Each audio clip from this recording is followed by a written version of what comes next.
Бид орчин тойрноо ажиглавал хаа сайгвал санамсаргүй өөрчлөгдөж байгаа зүйлсийг олж болно.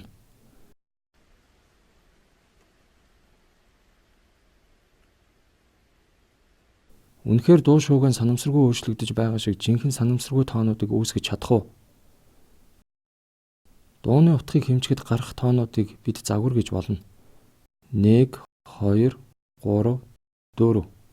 Жишээ нь бид тодорхой хугацааны завсарт телевизийн сүнгийн долгионы шуугааныг хэмжвэл жинхэнэ санамсаргүй тоон дарааллыг гаргана.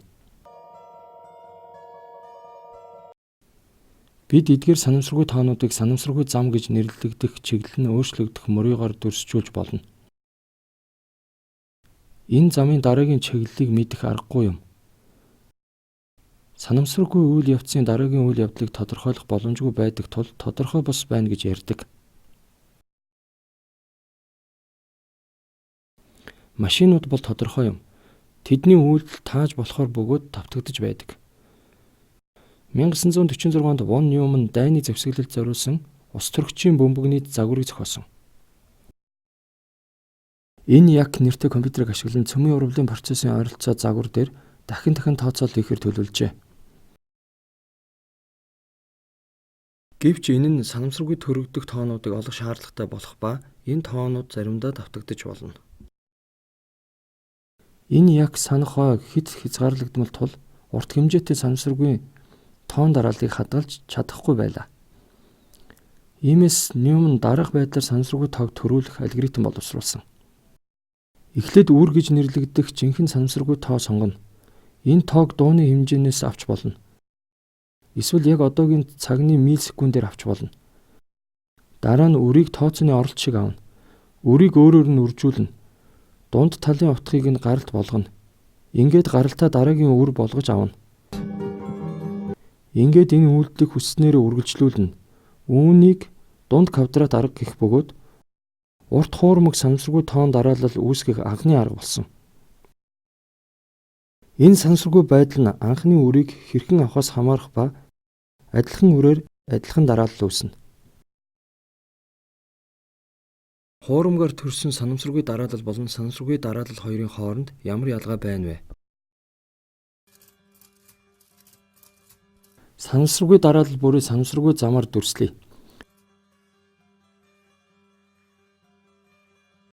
Тэдгээр нь нэхэндээ бол адилхан юм шиг харагдана. Эцэстээ хуурам санамсаргүй дараалал давтагдах ёстой. Анхны авсан үрийг тодорхой хугацааны дараа дахин үрээр авах нь тодорхой. Давтагдах хүртэлх дарааллын уртыг үе гэж нэрлэнэ. Үе нь анхны үрний уртаас шууд хамаарна. Жишээ нь бид 2 урттай анхны үр авбал энэхүү алгоритм нь хамгийн ихдээ 100 урттай дараалал төрүүлээд дахин үрээ ашиглана. 3 урттай үр авбал 1000 тоо төрүүлээд дахин үрээ ашиглахад хүрнэ. 4 урттай анхны үр авахд 10,000-аас их урттай дараалал үүсгэж чадалгүйгээр дахин анхны үрээ ашиглана. Анхны үрийн уртыг хангалттай авснаар бид давтагдах үеийн уртыг тэр бумаар хэмжигдэхээр болгож чадна. Нэг чухал ялгаа байгаа. Та хуурмаг санамсаргүй дараалал үүсгэхэд байх боломжгүй олон тооны дараалал үүсдэг. Жишээ нь Алис 20 шилжилттэй санамсаргүй нэг дараалал үүсгэлээ гэхэд тэр нь шилжилтүүдийн бүх боломжит дарааллуудаас ганцыг сонгохтой адилхан.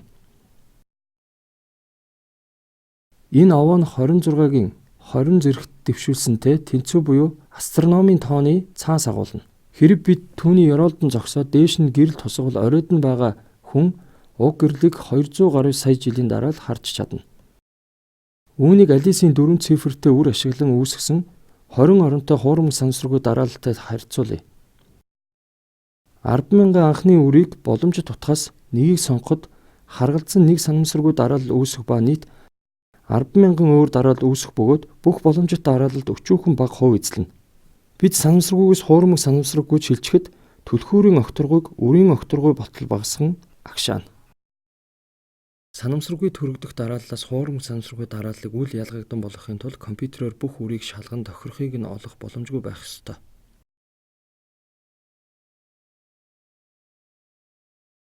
Компьютерийн ухаанд энэ нь бүх боломж болон нийт хугацааны боломжийн хоорондох ялгааны талаарх чухал асуудалд шилжинэ.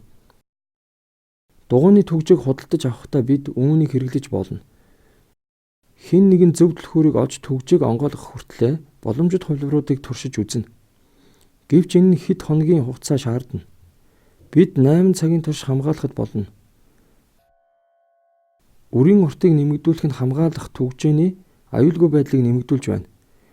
Хэрвээ хамгийн хүчирхэг компьютерийг бүх үрний хувьд ажилуулахад хэдэн зуун жил зарцуулах үйлдэлтэй байвал бид бодит цоожны оронд аюулгүй нууц түгжээтэй байгаа хэрэг. Компьютер илүү хурдан болбол үрийн уртыг дагуулад ихсгэнэ.